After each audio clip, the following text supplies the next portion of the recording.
오늘은 성품 시리즈 21번째 시간으로요.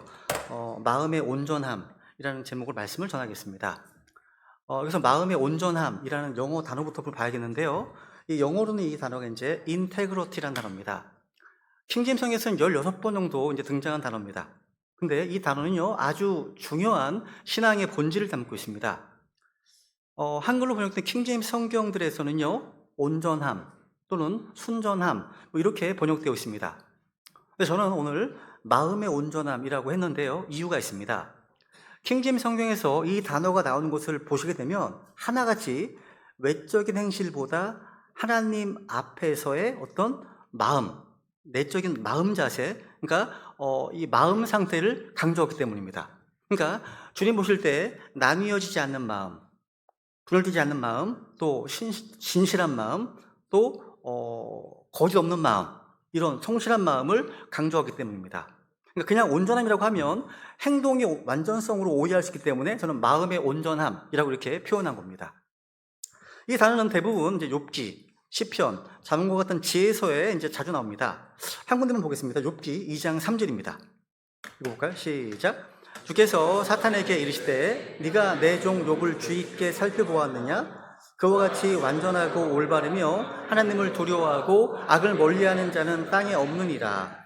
내가 그를 대적하려고 나를 움직여 까닭없이 그를 멸하려 하였으나 그가 여전히 자기의 온전함을 굳게 지키고 있도다 하심으로. 여기서 이 단어는요, 여기서도 어떤 욥의 외적 행실이 아닌 그의 내면의 믿음의 어떤 태도를 말하고 있습니다. 욥은요, 자녀와 재산을 다 잃었습니다. 건강과 명예 다 잃었습니다. 그런데 욥은 그럼에도 불구하고 하나님을 향한 믿음의 태도, 마음의 진실함을 잃지 않았습니다. 즉 욥의 그런 온전함은요, 상황에 따라서 변하지 않는 진실함, 또 고난 속에서도 주님을 원망하지 않는 한결같은 어떤 일관성, 이런 것들을 의미하는 것이었습니다. 그렇죠? 그가 여전히 자기의 온전함을 굳게 지키고 있도다. 이 말씀은 그의 욥의 믿음이요, 여전히 나뉘어지지 않고 하나님께 향해 있다는 말이에요. 사람들이 보기에 욥이 처한 상황은요, 절망처럼 보입니다. 근데 하나님께서는요, 그 욥의 성품을 칭찬하셨습니다. 욥은요, 남은 게 아무것도 없습니다. 근데 중심은 변치 않았습니다. 한결같았다는 거죠. 하나님만 바로 그 부분을 주목하신 거예요. 그래서 온전함이란 뭐냐? 어떠한 환경에서도 주님 앞에서 마음이 나뉘지 않는 진실한 중심입니다. 또 고난이 와도 신앙의 일관성을 잃지 않는 정직한 마음, 이렇게 표현할 수 있습니다. 이것이 바로 킹제임스 성경이 말하고 있는 온전함의 본질입니다. 이 온전함은요, 죄가 없다는 말이 아닙니다. 주님 앞에서 거짓이 없습니다. 나뉘지 않은 중심, 마음을 유지한다는 뜻입니다. 그러니까 마음이 일관되어 있는 거예요. 겉과 속이 같은 겁니다. 즉 하나님 앞에서 뭔가 숨김이 없는 진실함, 정직함을 의미하는 거예요. 이런 것들을 표현을 한글 단어가 없어요. 번역이 참 어려운 단어입니다. 근데 이걸 이제 나뉘지 않은 전체, 이걸 이렇게 이제 생각하셔서 온전함이라고 번역하신 것 같은데요.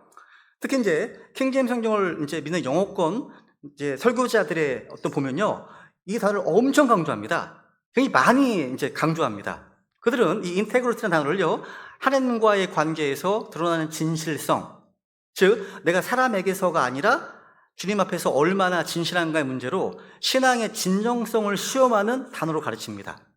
여러분, 교리가 바로 서 있어도요, 마음이 진실하지 않으면 외식이라는 거예요.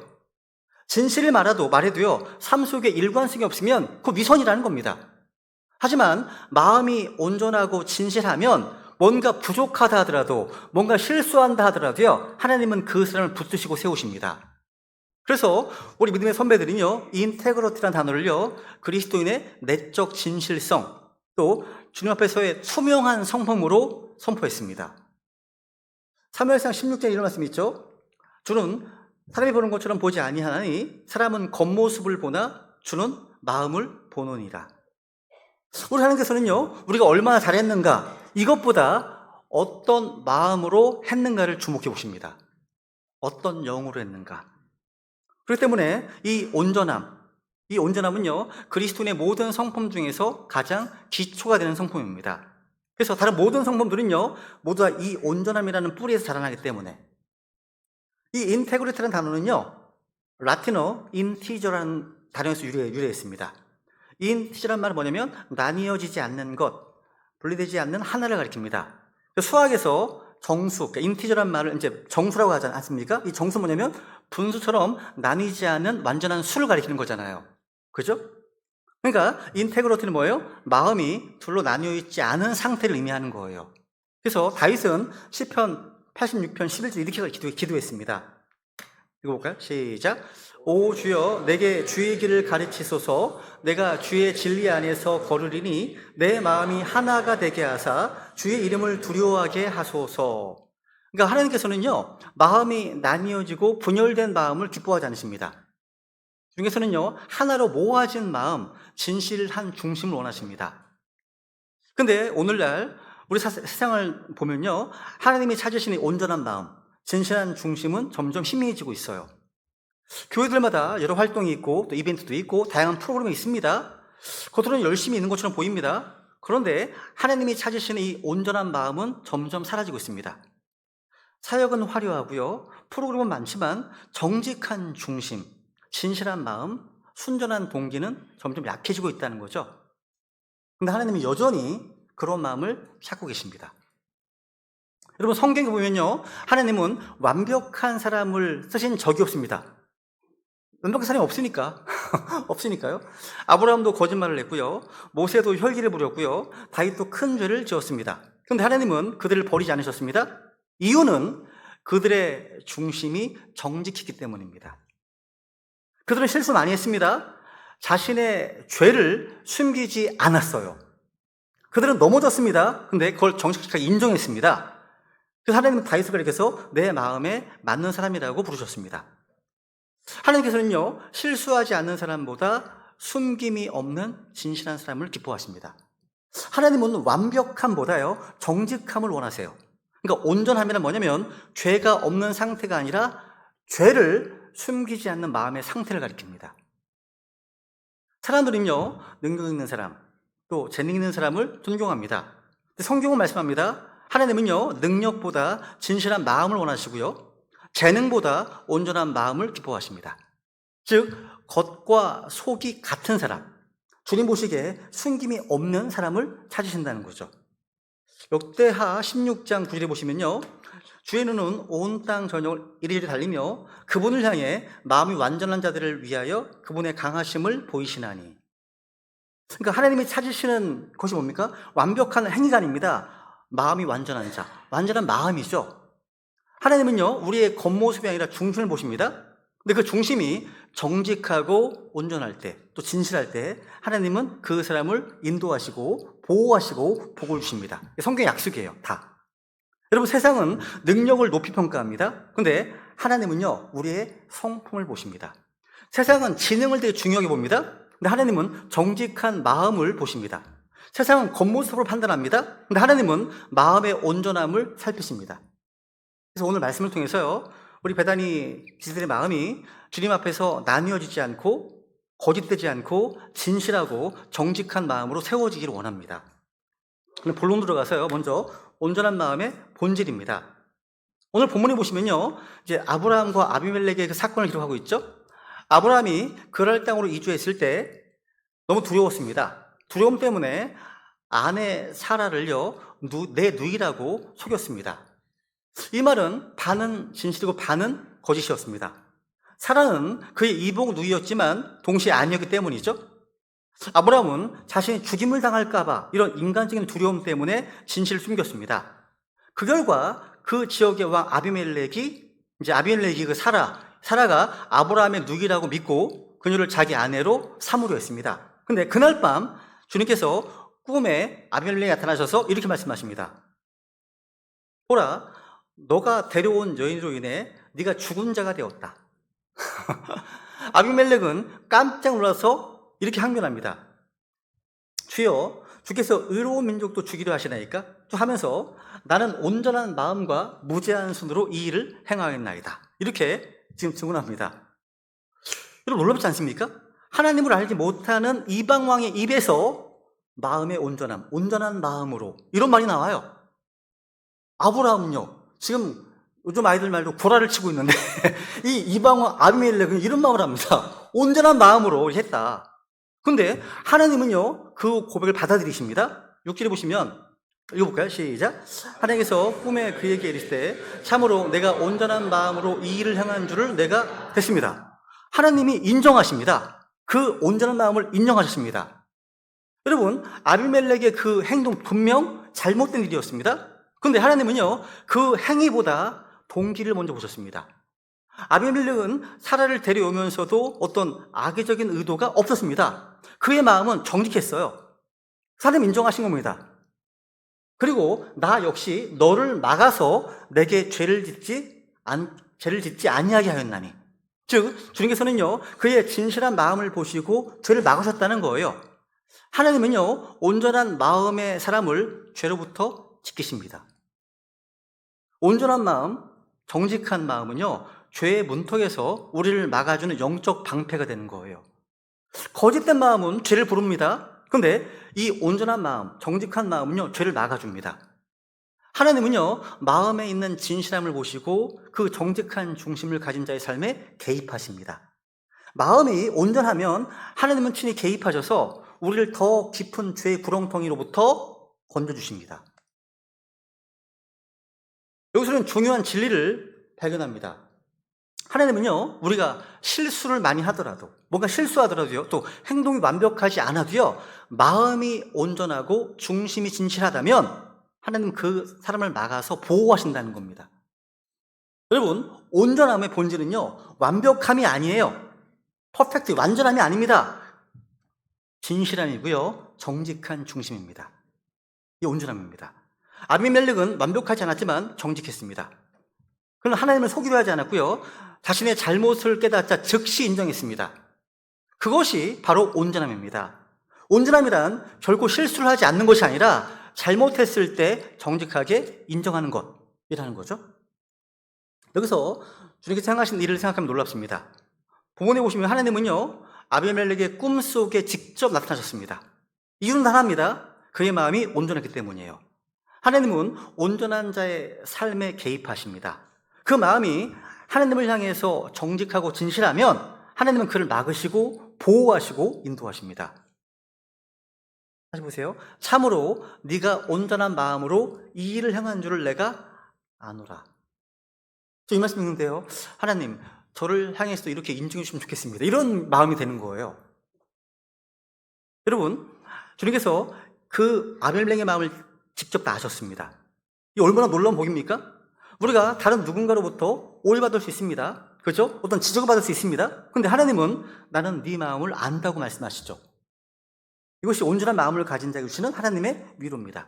그러니까 온전한 마음은요, 내가 얼마나 깨끗하냐 이 문제가 아닙니다. 하나님 앞에서 얼마나 솔직하냐의 문제입니다.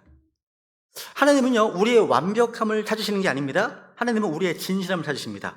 우리 실수할 수 있습니다. 그런데 그 실수 속에서도 온전하고 진실한 마음을 지키면 우리를 보호하시고 인도하십니다.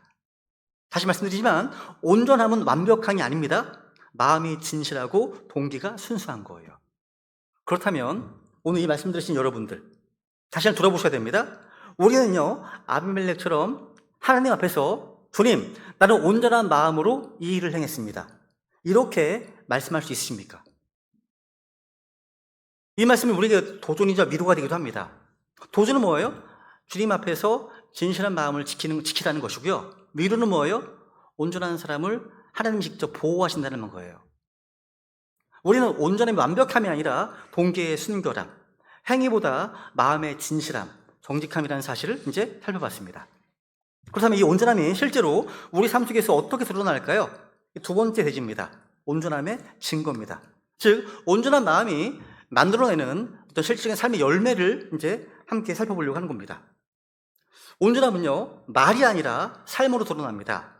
말로는 주님 앞에서 정직하겠습니다 라고 하지만 진짜 온전한 마음은요, 행동으로 드러납니다. 그래서 온전함의 증거는 우리가 어떤 환경에 있든지 간에 겉과 속이 같고 말과 행동이 일치하는 데 나타납니다.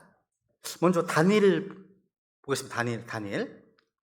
다니엘은요, 바빌론 제국의 포로로 끌려왔습니다. 그런데 하나님 앞에서 온전한 마음, 정직한 중심을 지켰던 사람이죠. 성경은 다니엘이 이렇게 말씀하고 있습니다. 다니엘 6장 4절입니다. 시작. 그때 총리들과 통치자들이 왕국의 통치에 관하여 다니엘을 대적할 기회를 찾으려 하였으나 어떤 기회나 허물도 찾을 수 없었으니 이는 그가 신실하였으므로.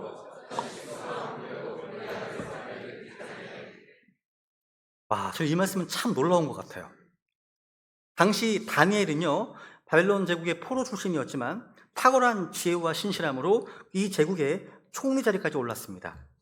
다니엘은 외국인 신분이었습니다. 근데 모두가 신뢰할 수 있는 인물이었어요. 또 다니엘의 깨끗한 신앙과 뛰어난 성품 때문에 이게 누군가에는요, 시기와 질투의 대상이 되었습니다. 그래서 그 원수들은요, 다니엘을 무너뜨리기 위해서 그의 업무 기록과 재정 내역, 모든 행정 보고까지 다 철저히 조사했어요. 오늘날로 말하자면요, 다니엘의 이메일을 뒤지고 SNS 계정을 다 검열하고 은행 거래 내역과 또 주식 장부를 다 분석하고 또 심지어 주변 사람들을 다 불러 소환서를 하는 것 같은 상황입니다. 다 찾아버리는 다 샅샅이. 근데 이들은요, 저기에서 어떠한 흠이나 실수를 찾을 수 없었습니다. 다 온갖 방법을 다 동원했는데도 불구하고. 왜냐하면 다니엘은요, 온전한 마음으로 일했기 때문입니다. 즉 다니엘은요, 사람의 눈이 아니라 하나님의 눈을 의식하며 살았기 때문입니다. 여러분, 이 온전함은요, 교회 안에서만 필요한 덕목이 아닙니다. 직장에서도, 또 학교에서도, 가정에서도, 또 하나님을 의식하는 가운데 아무런 숨김 없이 진실하게 살아가는 태도가 바로 온전함입니다. 다니엘은요, 인간의 어떤 상사보다 하나님을 두려워하는 마음으로 일했어요. 그러니까 이 다니엘의 성실함은요, 사람의 눈을 의식한 성실함이 아니라 하나님의 눈을 의식한 정직함이었다는 거죠. 그죠? 사무엘상 16장에 말씀하시잖아요. 그죠? 보시면 주는 사람이 보는 것처럼 보지 아니하나니 사람은 겉모습을 보나 주는 마음을 보느니라. 하나님은요, 오늘도 우리의 마음이 온전한지 그것을 보십니다. 다니엘의 원수들은요, 다니엘의 모든 것을 다 샅샅이 뒤졌는데 아무런 허물도 찾지 못했습니다. 근데 그래서 이들이 어떤 짓을 저지르는지 보세요. 한번 5절입니다. 5절. 6장 5절. 시작. 그때 이 사람들이 이르되 우리가 이 다니엘의 하나님의 율법과 관련하여 그를 대적할 기회를 찾지 못하면 그를 대적할 어떤 기회도 찾지 못하리라. 이게 무슨 말이에요? 다니엘을 무너뜨리려면 하나밖에 없다는 거예요. 다니엘과 하나님과의 관계를 공격해야 한다는 거예요. 다시 말해 다니엘의 약점은 그의 믿음, 그의 신앙이었다는 거예요. 이게 다니엘의 유일한 공격 포인트. 왜냐하면 다니엘은 너무 하나님께 신실했기 때문에. 그게 그 이유예요. 이게 얼마나 놀라운 평가입니까? 다니엘은요, 하나님께 너무 신실하고 충성스러웠기 때문에 그의 원수들은요, 오직 그 믿음을 공격해야만 넘어뜨릴 수 있다고 생각했습니다. 야, 이런 거라면, 야, 정말 놀라운 평가 아닙니까? 그죠? 세상은요, 보통 사람들의 약점을 어떤 도덕적 실수나 어떤 부패에서 찾습니다. 그런데 다니엘의 약점은 다니엘의 신앙의 강함이었어요. 그 약점이었어요. 너무 신앙이 좋은 거예요. 그죠? 그러니까 다니엘은 주에게 너무 신실하고 너무 충성스러웠기 때문에 그의 원수들은 그 믿음을 공격하지 않고서는 그걸 넘어뜨릴 수가 없습니다. 여러분, 이것이 바로 온전함의 증거입니다. 온전함은요, 감정에 따라 변하지 않습니다. 상황에 따라 태도가 달라지지 않습니다. 다니엘은요, 왕 앞에서도 또 기도할 때도 핍박 있을 때도 다 동일했습니다. 그러니까 신앙이 일관되었다는 거죠. 성품이 일관된 거예요. 흔들리지 않았습니다. 뒤에 볼까요? 10절. 다니엘은요, 읽어볼까요? 시작. 그런데 다니엘은 그 조서에 도장이 찍힌 것을 알고도 자기 집에 들어가 자기 방에서 창문을 연 채 전에 하던 대로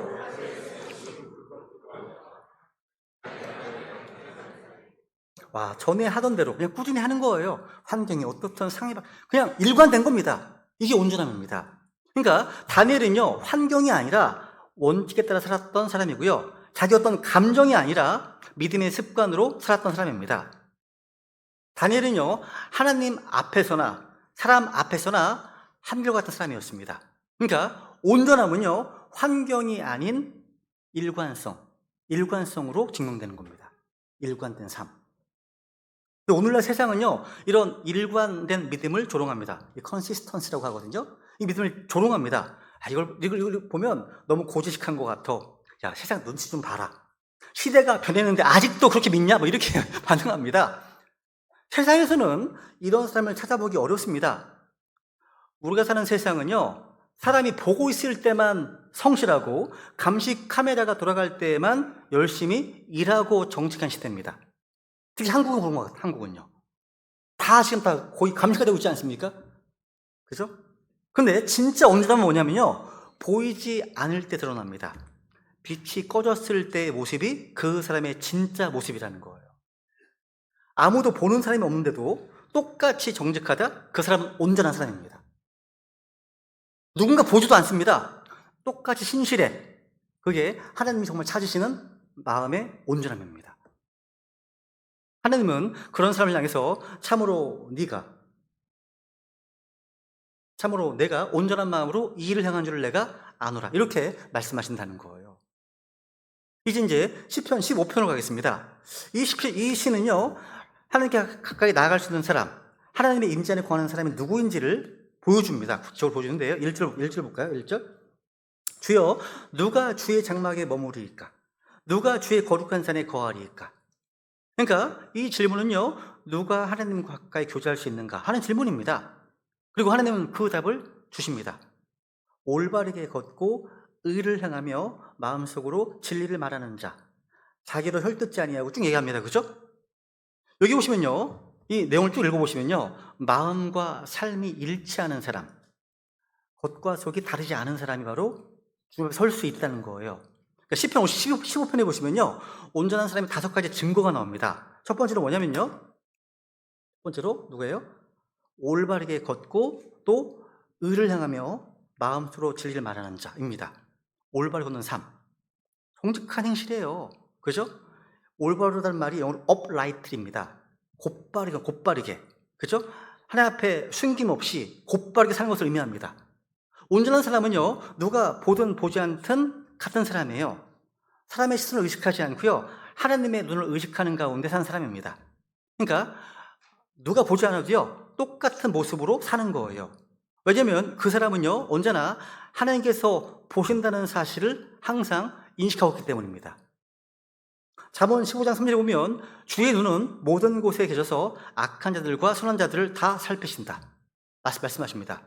오늘날 세상은요, 사람의 평가를 두려워합니다. 근데 온전한 사람은요, 하나님의 평가를 두려워해요. 이 사람은요, 사람 앞에 어떤 자신의 이미지보다 하나님 앞에 인테그리티, 인격을 더 중요하게 여기십니다. 그래서 그 사람은 교회 안에 있을 때나 세상에 있을 때나 행실이 같습니다. 동일하다는 거예요. 그리고 마음속으로 진리를 말하는 자입니다. 진실을 말하는 마음입니다. 마음속으로 진리를 말하는 것, 입으로 말하는 게 아니라 마음속으로 진리를 말하는 자, 그러니까 겉과 속이 같은 사람, 중심이 거짓되지 않은 사람을 말합니다. 오늘날 세상에는요, 입으로는 진리를 말하는데 마음속에는 어떤 이익과 위선이 자리한 경우가 많습니다. 그런데 주님께 찾으시는 사람은요, 마음속에서 진리를 말하는 자입니다. 속과 겉이 같은 사람, 말과 마음이 일치한 사람입니다. 그리고 세 번째로요, 자기어로 헐뜯지 않는 입술입니다. 그죠? 여기 이제 어떻게 얘기하면 입술의 정직함인 거예요. 그죠? 남을 헐뜯지 않는 혀입니다. 다른 용어로 보면 백바이트 낫입니다. 그러니까 문자 그대로 뒤에서 물지 않는다는 말이죠. 그러니까 사람이 없는 자리에서 그 사람을 해치지 않는다는 거죠. 앞에서는 웃으며 인사합니다. 뒤에서 비난하는 것, 이게 백바이트죠.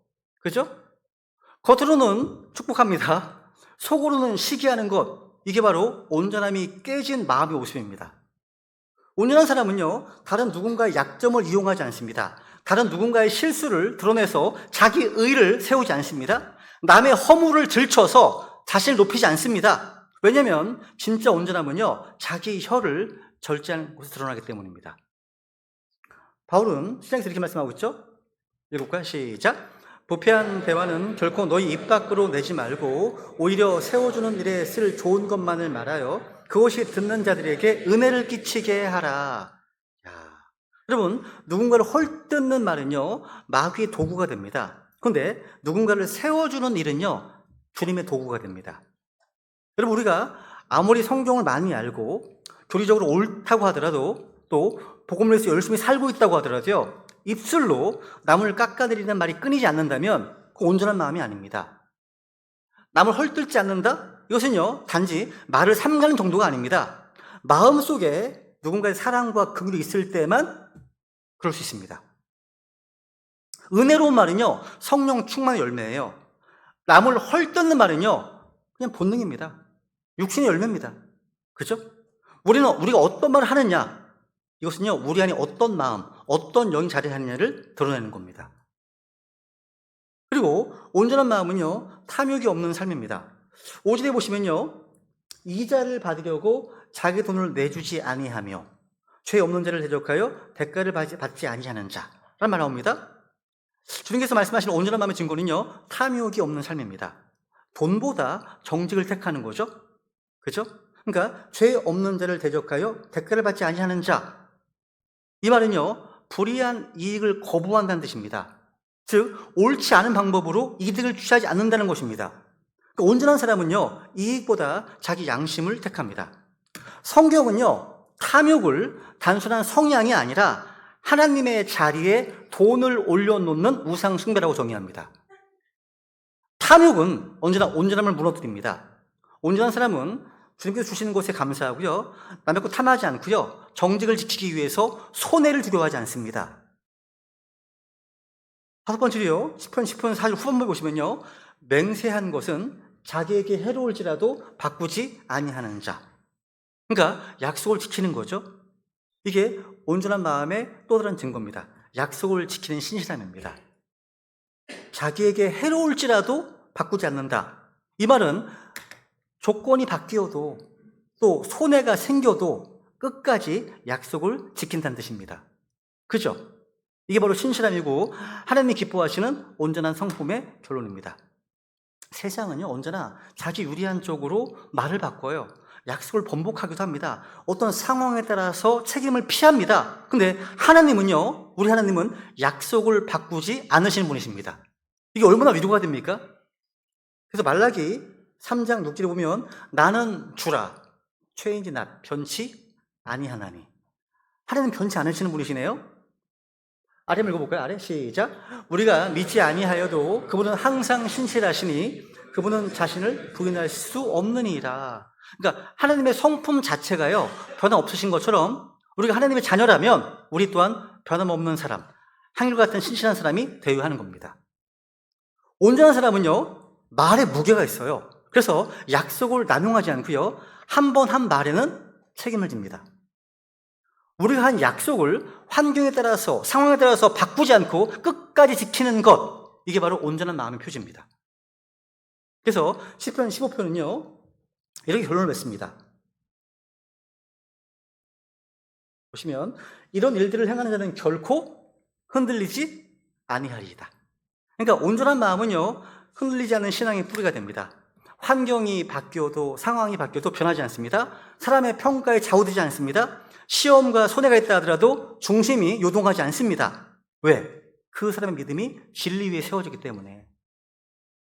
여러분, 오늘날 우리가 살고 있는 이 시대, 세상은요, 상황 윤리의 시대입니다. 무엇이 옳고 그른가를 묻기보다 지금 상황에서는 어쩔 수 없었다는 말로 진리의 기준을 바꿔버리는 세상입니다. 저 사람은 이렇게 말합니다. 이번 한 번은 어쩔 수 없었어요. 다들 그렇게 하니까요. 이 정도는 괜찮겠죠. 근데 하나님은요, 우리가 처한 상황이 아니라 진리로 판단하십니다. 진리로 판단하십니다. 시대가 바뀌고 환경이 바뀌어도 하나님의 기준은 바뀌지 않습니다. 하나님의 말씀은 유행을 따라 바뀌지 않습니다. 오늘날 세상은 타협을요, 지혜라고 부르지만 하나님은 타협을요, 불신앙이라고 부르십니다. 그러니까 온전함이란 뭐냐면 편할 때만 옳은 일을 하는 것이 아니고 불리할 때에도 옳은 일을 포기하지 않는 겁니다. 그러니까 온전한 사람은요, 환경이 바뀌어도 이 하나님이 주신 기준을 붙들고 흔들리지 않습니다. 세상은요, 상황을 따라가지만 우리 성도들은요, 말씀을 따라가는 사람입니다. 세상은 현실을 기준으로 살지만 성도들은요, 하나님을 기준으로 삽니다. 환경이 기준이 아니죠. 하나님의 기준입니다. 이것이 바로 마음이 온전한 사람의 고백이에요. 하나님은요, 우리가 상황에 따라서 타협하는 마음이 아니라 끝까지 do right, 옳은 일을 향하는 마음을 원하십니다. 미국의 유명한 설교자가 있죠. 로커 목사님이 굉장히 존경하는 설교자가 누구냐면 이 밥 존스 시니어라는 설교자입니다. 이분이 했던 설교 중에 do right 라는 설교가 있습니다. 아주 강력한 설교예요. 이분의 평생의 삶의 벽원이 있습니다. 그 벽은 뭐냐면 이런 겁니다. do right입니다. 옳은 일을 행하라. 그 다음에 뭐냐면 별이 떨어질지라도 옳은 일을 하라. 이겁니다. 그게 이분의 평생의 어떤 삶의 표어였답니다. 별이 떨어질지라도 do right. 옳은 일을 하라는 겁니다. 그리고 이분은 또 젊은 설교자들이 이런 말을 이렇게 가르쳤습니다. 이게 뭐냐면 당신의 성품, 테스트, 당신의 성품을 시험하는 것은 무엇이 당신을 멈추게 하는가? 무슨 말입니까? 당신의 성품의 진짜 시험은 뭐냐면 무엇이 당신을 멈추게 만드느냐라는 겁니다. 즉, 너의 성품이 어떤 사람인지는요, 무엇이 너를 포기하게 하는지 보면 알 수 있다는 말이에요. 그러니까 누군가는요, 뭔가 한 소리 들으면 바로 멈춥니다. 누군가는 비난을 들으면 멈춥니다. 어떤 사람들은 돈의 손해 앞에 멈춥니다. 어떤 사람들은 사람들의 어떤 시선 앞에서 멈춥니다. 사람들이 알아주지 않으면, 사람들이 인정하지 않으면 뭔가 멈춥니다. 그런데 온전한 사람은 뭐예요? 그 어떤 것도 옳은 일을 멈추게 하지 못합니다. 온전한 사람은요, 어떤 상황에서도 옳은 일을 멈추지 않습니다. 그게 인테그리티예요. 그러니까 온전함은요, 편할 때가 아니라 불리할 때 드러나요. 모든 사람이 타협할 때 손해를 감수하면서도 그대로 옳은 일을 하겠다라고 결단하는 것, 그게 바로 온전함의 증거예요. 여러분, 옳은 일을 하는 것이 친구를 잃게 해도 do right, 옳은 일을 하라는 겁니다. 여러분, 돈을 잃게 한다고 하더라도 옳은 일을 하라는 겁니다. 평판을 잃게 한다고 하더라도 옳은 일을 하라는 거죠. 이게 인테그리티란 말이에요. 그러니까 이 온전함을 보면 다른 사람이 몰라도 아무도 인정해 주지 않아도 하나님 앞에서 주님, 저는 옳은 일을 하겠습니다 라고 결단하는 겁니다. 이게 온전함이에요. 이게 바로 다니엘의 삶이었고요. 시편 15편의 원리고요. 이것이 바로 마음이 온전한 사람의 실증의 증거입니다. 삶의 증거예요. 마지막 세 번째로요. 온전한 마음의 사람에게 하나님께서 어떠한 복을 주시는지 바로 온전함의 보상을 보겠습니다. 성경은요, 마음의 온전함을 가진 사람들에게 주님이 약속하신 놀라운 보상을 여러 군데서 말씀하고 계십니다. 하나님은요, 온전한 사람에게 반드시 보상합니다. 먼저 하나님은요, 온전한 사람을 인도하십니다. 잠언 11장 3절 읽어볼까요? 시작.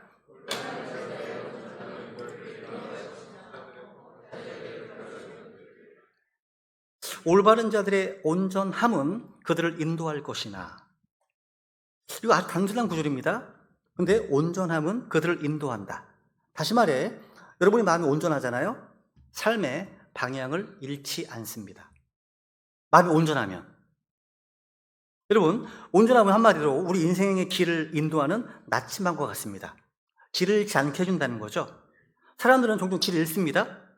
감정이 앞설 때, 세상욕이 너무 강할 때, 누군가를 의식할 때, 우리는 쉽게 중심을 놓쳐버립니다. 그런데 온전한 마음의 사람은요, 방향을 잃지 않습니다. 왜냐하면 그 마음속에 확실한 하나님의 나침반이 있기 때문입니다. 지금 가장 강력한 나침반이 뭘까요? 주의 말씀은 내 발의 등불이요 내 길의 빛이니이다. 온전한 마음은요, 이 말씀의 빛 아래 걷습니다. 이런 마음이 온전한 사람은요, 세상의 소리보다 하나님의 음성에 귀를 기울입니다. 하나님은요, 이 마음이 온전한 사람에게 방향을 보여주시기 때문에. 그래서 그의 걸음은요, 어둠이 아닙니다. 빛 가운데 걷는 걸음입니다. 여러분, 하나님은요, 마음이 온전한 사람을 미로 속에 버려두지 않으십니다. 그래서 결코 길을 잃지 않는다는 거죠. 왜냐하면 그의 온전함이 그를 인도하기 때문입니다. 두 번째로요, 온전한 사람, 하나님은 온전한 사람을 보존하십니다. 시편 25편 21절입니다. 읽어볼까요? 시작. 내가 주를 기다리오니 온전함과 올바름이 나를 보존하게 하소서. 온전함은요, 우리 인생의 방향을 잡아주는 나침반에 끝나지 않습니다. 우리를 지켜주는 방패가 됩니다. 하나님이 개입하시거든요. 보호하신다는 거예요. 여러분, 거짓은 언제나 두려움을 낳습니다. 속이면 뭔가 들킬까봐 불안합니다. 그런데 마음이 온전한 사람은요, 평안합니다. 다 진실이기 때문에, 정직하기 때문입니다. 숨길 것이 없어요. 두려울 것이 없습니다. 비난을 받아도, 뭔가 오해를 받아도요, 마음 평안합니다. 하나님 아시니까. 그러니까 그의 중심이요, 하나님 안에 있기 때문에 흔들리지 않는 겁니다. 그렇죠? 시편 91편 2절 볼까요? 시작. 내가 주에 대하여 말하기를 그분은 나의 피난처시요 나의 요새시요 나의 하나님이시니 내가 그분을 신뢰하리라 하리로다. 여러분, 온전한 마음으로 사는 사람은요, 악의 공격이 쓰러지지 않습니다. 왜? 그의 삶의 기초가 주님 안에 있기 때문입니다. 온전함과 올바름이 나를 보존하게 하소서. 그러니까 온전한 마음은요, 하나님의 보호하심 아래 사는 사람입니다. 하나님이 지켜주신다는 거죠. 세 번째로요, 하나님은요, 온전한 사람을 떠받쳐 주시고 세워주십니다. 시편 41편 12절입니다. 읽어볼까요? 시작. 나에 관하여는 주께서 내 온전함 속에서 나를 떠받쳐 주시며 영원히 주의 얼굴 앞에 세우시나이다. 이 말씀은요, 주님께서 마음이 온전한 사람의 삶을 보이지 않는 손으로 uphold, 지탱해 주신다는 뜻이죠. 우리의 삶이 흔들리는 이유는 왜 흔들릴까요? 우리가 약해서입니까? 아닙니다. 우리의 인생이 또 흔들리지 않는 이유가 뭘까요? 우리 강해서가 아닙니다. 하나님께서 우리의 온전함 속에서 우리를 붙드셨기 때문입니다. 여러분, 어떤 건축가가요, 오래된 다리를 검사하면서 이렇게 말했습니다. 이 다리가 수십 년 동안의 폭우와 비바람을 견딜 수 있었던 이유는 겉에 보이는 철골 구조가 아니라 보이지 않는 기초의 강도 때문입니다. 라고 얘기했습니다. 우리 인생도요, 보이지 않는 기초 위에 세워져 있어요. 그 기초가 이 세상의 성공이나 명예에 있다면 언젠가 무너집니다. 근데 그 기초가 주님 앞에서 정직함과 온전함 위에 세워져 있다면 결코 무너지지 않습니다. 왜? 세상에 비바람이 불어도요, 사람들의 비난이 몰려와도요, 하나님은 마음이 온전한 사람을 세우시고 붙으시기 때문에. 온전한 사람은요, 넘어질 수는 있어도요, 완전히 쓰러지진 않습니다. 왜냐하면 하나님이 붙으신 손길이 있기 때문입니다. 자문의 유명 말씀 있죠? 의인은 7번 넘어져도 다시 일어나지만. 왜? 하나님이 업홀드 하시기 때문에. 그죠? 그러니까 이건 자신의 힘으로 일어나는 게 아닙니다. 주님께서 붙으셔서 다시 세우시기 때문인 겁니다. 네 번째로 하나님은요, 온전한 자의 자녀에게 복을 주십니다. 자녀에게 복이 임한다는 거예요. 잠언 20장 7절 읽어볼까요? 시작. 의인은 자기의 온전함 속에서 건나니 그의 자식들이 그를 따라 복을 받느니라. 자, 놀라운 약속이죠? 마음이 온전한 부모의 삶은 그 자녀에게까지 복이 이어진다는 거예요. 여러분, 우리의 자녀들은요, 우리가 말한 대로 자라지 않습니다. 자녀들은요, 우리가 살아가는 대로 자랍니다. 우리가 가르치는 내용보다 우리가 실제 살아가는 어떤 모습이 자녀들의 신앙을 결정짓습니다. 자녀들은요, 부모님의 어떤 믿음보다 부모님의 성품을 더 깊이 배웁니다. 자녀들이 보기에는요, 우리의 말보다 삶의 온전함이 더 크게 보인다는 거예요. 그러니까 우리의 온전함, 정직함, 또 진실한 중심으로서 인테그리티, 이 성품의 삶은요, 우리 자녀들에게 아주 귀한 영적 유산을 남기는 겁니다. 이 유산은요, 그 어떤 것보다 귀한 유산입니다. 하나님이 인정하시는 복된 유산이에요. 제가 이제 이 인테그리티에 대해서 한번 이제 찾아봤어요. 찾아보다 보니까 그 미국의 웨스트코스트 침례대학의 폴 채플이라는 목사님이 설교 가운데 이런 고백을 하시더라고요. 이렇게 얘기했습니다. 내 아버지는 설교자는 아니었지만 그분의 삶 자체가 매일매일의 설교였습니다. 저는 강단에서가 아니라 아버지의 일상에서 하나님을 배웠습니다. 와, 부끄럽더라고요, 저는요. 이게 얼마나 감동적인 말입니까? 그러니까 이 폴 채플 목사님의 아버지는요, 이렇게 마이크 앞에서 설교하지 않았습니다. 근데 그 아버지의 삶 자체가요, 복음의 강단이었던 겁니다. 삶 자체가. 여러분, 우리 자녀들은요, 우리말을 다 기억하지 못합니다. 근데 우리의 온전하고 정직한 삶은 그들의 기억 속에 평생 남습니다. 이것이 바로 잠언의 약속인 거예요. 그의 자식들이 그를 따라 복을 받느니라. 부모의 말보다 삶이, 부모의 훈계보다 성품이 다음 세대에 진짜 복으로 이어진다는 거죠. 그러니까 마음이 온전한 부모의 삶은요, 다음 세대까지 하나님의 복이 임하는 통로가 된다는 겁니다. 그리고 다섯 번째로요, 하나님 온전한 사람에게 하나님의 임재의 복을 주십니다. 시편 41편 12절 마지막 부분인데요, 다시 읽어보겠습니다. 시작. 나에 관하여는 주께서 내 온전함 속에서 나를 떠받쳐 주시며 영원히 주의 얼굴 앞에 세우시나이다. 하나님은요, 마음이 온전한 사람을 자신의 얼굴 앞에 세우신다고 말씀하시네요. 즉 주님의 임재 안에 두신다는 뜻입니다. 여러분, 온전함의 가장 큰 보상은요, 출세가 아닙니다. 성공이 아닙니다. 하나님 자신입니다. 주님 자신이에요. 한번 요셉을 떠올려 보세요. 보디발의 아내가 요셉을 유혹합니다. 근데 요셉은 단호하게 이렇게 고백했습니다. 내가 어찌 이 큰 악을 행하여 하나님께 죄를 지을 수 있으리까? 이 한마디가 요셉의 신앙을 잘 보여줍니다. 요셉은 이 순간 지금 보디발의 아내, 이 사람의 요구와 하나님의 눈 사이에 결정을 내려야 했습니다. 요셉은 보디발의 아내의 유혹을 거절하고 하나님께 인정받는 길을 선택했습니다. 근데 그 결과는 어떻습니까? 요셉의 정직은요, 감옥으로 가는 길이었습니다. 거짓 고소를 당했고요, 억울하게 투옥되었습니다. 세상의 눈으로 보면요, 손해처럼 보이는 선택이었어요. 그런데 마음이 온전한 요셉은요, 정직함이 상황의 문제가 아니라 하나님과의 관계 문제라는 걸 알고 있었습니다. 요셉의 시선은 누구에게 있었습니까? 하나님께 있었습니다. 하나님께 있었습니다. 사람이 아니었습니다. 요셉의 기준은요, 상황이 아닙니다. 하나님이셨습니다. 그 결과 요셉은 감옥에 갔습니다. 그런데 그 아래 쭉 읽어 내려가다 보니까요, 놀라운 기록이 있습니다. 20절 보시면 감옥에서 그러나 주께서 요셉과 함께 계시며 그에게 긍휼을 보이사. 요셉은요, 감옥에 있었지만 하나님과 함께 있었습니다. 온전함은요, 우리를 감옥으로 끌고 갈 수 있어도요, 하나님의 인지로부터는 끊어지지 않습니다. 여러분, 마음의 온전함은요, 눈에 보이는 즉각적인 보상을 가져오지 않을 때가 많습니다. 오히려 손해처럼 보이고요, 또 오해를 받을 수도 있습니다. 그런데 그 온전함의 끝에는 항상 언제나 하나님의 함께 하심이라는 최고의 보상이 있습니다. 그 사람의 삶은요, 늘 하나님 눈앞에 있고요, 그 기도가 막히지 않습니다. 하나님은 온전한 자를 외면하지 않으시기 때문에. 이렇게 온전한 마음으로 사는 사람은요, 주님의 임재 속에서 평안을 누리고요, 또 인도함을 받고요, 또 주님과 지속적인 교제를 경험합니다.